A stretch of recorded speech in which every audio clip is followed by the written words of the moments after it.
Isang mainit na sagutan sa loob ng mismong angkan ng mga Marcos ang muling umukit sa balita matapos ang tila pabibong pagbubunyag ni Senador Amy Marcos sa isang malaking rally. Sumagot ang unang ginang ng bansa, si Liza Araneta Marcos, at hindi lang ito simpleng pagtanggi. Ating balikan noong Lunes, ika-17 ng Nobyembre 2025 sa naganap na malaking rally ng INC, nag-iwan ng matinding salita si Senador Amy Marcos nang akusahan niya ang kanyang nakababatang kapatid, si Pangulong Ferdinand Bongbong Marcos Jr. ng matagal ng pagkalulong sa ilegal na droga na aniyay lumala pa nang pakasalan nito ang unang ginang. Binanggit pa ni Amy na tila may gawi rin sa ilegal na droga ang mismong unang ginang at ang kanyang pamangking si Sandro Marcos, akusasyon na mabilis namang itinanggi ni Sandro. Sa gitna ng malaking eskandalo, inilabas naman ni First Lady Liza Araneta Marcos ang isang pahayag na tila nagpatilamsik sa debate. Sa isang larawan na kumalat online,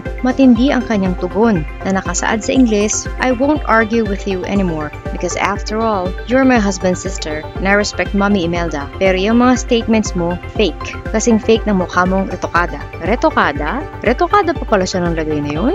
Idinagdag pa niya ang mas pinalawak na pahayag na tila nagbibiro. And speaking of fake news, welcome to entertainment, Pinoy style. Para sa mga Pilipino na nanonood, ang pahayag ay isang tila malakas na blow na patama sa kanyang hipag at isang matapang na pagpapahiwatig na ang issue ay tila sarswela lamang sa politika. Pero sino nga ba si First Lady Liza Araneta Marcos? Si Marie Louise Liza Cacho Araneta Marcos ay hindi lamang isang simpleng may bahay. Siya ay nagtapos ng Bachelor of Arts in Interdisciplinary Studies at Bachelor of Laws sa Ateneo de Manila University at nag-aral pa ng postgraduate courses sa Criminal Procedure sa New York University. Bago siya naging unang ginang, siya ay isang abogado at propesora ng batas sa iba't ibang prestihiyosong universidad sa loob ng halos 30 taon, kabilang ang Far Eastern University, Northwestern University, St. Louis University at kasalukuyan ay nagtuturo sa West Visayas State University. Siya rin ay nagtatag ng 2 law firm. Ang kanyang matapang at hindi pagpapalampas na sagot ay malinaw na tugon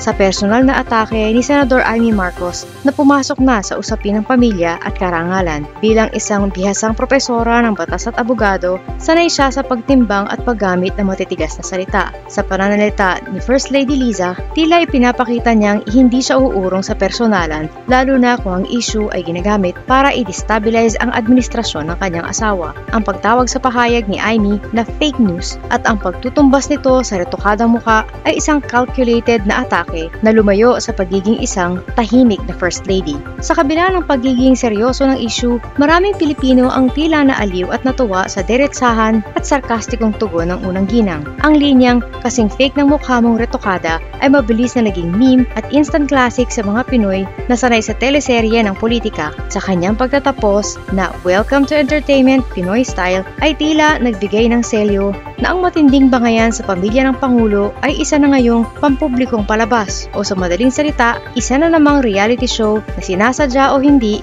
ay nagbibigay ng libangan sa madla.